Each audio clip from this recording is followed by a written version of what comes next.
Brought to you by V-Guard, co-powered by Sensodyne and Vimal. పలుకులలో Kesari. Associate sponsor UltraTech cement.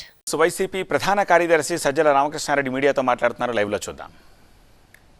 దాని మీద representation కూడా ఇచ్చాం. అది తీసి ఎందుకంటే that కాంట్రావిన్స్ the spirit of ECI ఇచ్చిన దాన్ని కాబట్టి దాన్ని తీసేయమని అడిగాము. అట్లా చేయకుండా ఉంటే బాగుండేది. మరి ఎందుకు చేశారో వాళ్ళే ఈసీఐ చెప్పాలి. మాచల్ ఎమ్మెల్యే మీద వస్త్రముడు కేసు నమోదు అవుతుంది సార్. దానికి కారణం ఏంటో అనిపిస్తే ఆయన నిజంగా అరాజకాలు చేశారా లేదంటే వేరే కారణం? ఇప్పుడు మీరు గమనిస్తే గత 10-15 రోజులుగా అసలు అక్కడ ఏం జరుగుతుంది మాచర్లు అంటే మాచర్ల సెంట్రిక్గానే మొత్తం ఎల్లో మీడియా కానీ ఆ పార్టీ కానీ టీడీపీ కానీ నడుపుతున్నారు. ఒక ఎమ్మెల్యేని టార్గెట్గా పెట్టుకొని ఈ నేపథ్యంలో రెండు చెప్పాలి. ఒకటి, ఎన్నికల కమిషన్ అనేది ఏదైతే అంపైరింగ్ రోల్ చేయాలనో ఇక్కడ ఒక నిష్పక్షపాతంగా అటు ఇటు సైడ్ తీసుకోకుండా చేస్తుందనే మా ఆశ, చేయాలనే మా కోరిక. అందుకోసం ఎప్పుడైతే ఎన్నికల కోడ్ వచ్చినప్పటి దగ్గర నుంచి కూడా మీరు గమనిస్తే మా పార్టీ కానీ అధికారంలో ఉన్నప్పటికీ ముఖ్యమంత్రి గారితో సహా డిస్టెన్స్ అయ్యాం అక్కడికక్కడ.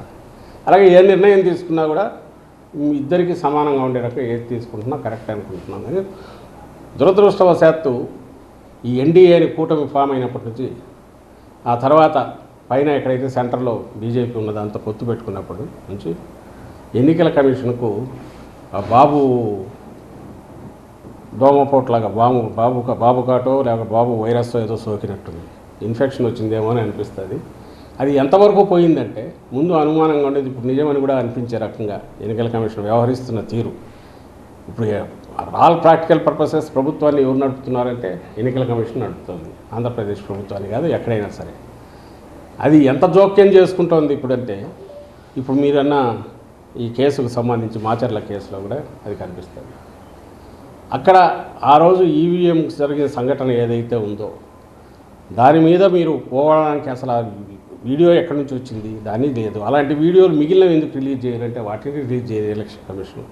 నువ్వు నిష్పక్షపాతంగా వ్యవహరిస్తున్నావు అంటే ఎక్కడెక్కడ ఈవీఎంలు డ్యామేజ్ అయినా ఉన్నాయో అవన్నీ బయట పెట్టాలి. బయట పెడుతూ దానికి ముందు తర్వాత జరిగినవి ప్రెమిసెస్లో ఏం జరిగిందో కూడా బయటకు రావాలి. అది ఎందుకు చేయట్లా? ప్లస్ ఆ వీడియో బయటకు వచ్చింది ఎట్లా వచ్చింది? వీడియో బయటకు వచ్చిందంటే మాకు తెలియదు సంబంధం లేదనడం కాకుండా ఇమ్మీడియట్గా సీరియస్ కేసు పెట్టాలా లేదా? కేవలం ఎన్నికల కమిషన్ ఆధ్వర్యంలో ఉంది కాబట్టి మిమ్మల్ని అడుగుతాం. ప్రభుత్వం ఆధ్వర్యంలో ఉంటే మమ్మల్ని ఎట్లయితే అడిగేవాళ్ళు, ఇప్పుడు ఎన్నికల కమిషన్ ఆధ్వర్యంలో అన్ని వ్యవహారాలు నడుస్తున్నాయి కాబట్టి ఎన్నికల కమిషన్ అడుగుతాం. అడిగాం, సమాధానం లేదు. అదే మాచర్ల కాన్స్టిట్యున్సీలో ఇంకా 5-6 చోట్ల ఈవీఎంలు డ్యామేజ్ అయ్యాయి అన్నారు. మరి అవన్నీ ఎందుకు బయటకు ఫీడ్ రిలీజ్ చేయట్లే? ఇదే పాల్వాయి గేట్ ఎక్కడ అంటున్నారో బయట వీడియోలు మేము చూపించాము, ఎన్నికల కమిషన్కి ఇచ్చాము. ప్రెమిసెస్లో అడ్డంగా కొడుతున్నారు న్యూట్రల్ ఓటర్స్ కానీ వైఎస్ఆర్సీపీ ఓటర్స్ కానీ లేకపోతే ఎస్సీ బీసీ మైనారిటీలకు చెందిన ఓటర్లను కానీ రానివట్ల టీడీపీ వాళ్ళు అడ్డంగా కొడుతున్నారు. ఈ కొడుతున్న వాటన్నిటి గురించి దాని గురించి ఏం తీసుకున్నారు? అన్నిటికంటే ముఖ్యంగా ఎవరు రీపోలింగ్ అడుగుతారు? బాధితుడు అడుగుతాడు. ఎందుకు టీడీపీ అడగట్లా? ఎందుకంటే వాళ్ళు కంఫర్టబుల్గా ఉంది కాబట్టి, గుద్దుకున్నారు కాబట్టి, అడ్డంగా వేసుకున్నారు కాబట్టి, రిగ్ చేసుకున్నారు కాబట్టి వాడు అడగట్లా. Brought to you by V-Guard, co-powered by Sensodyne and Vimal. పలుకులలో కేసరి.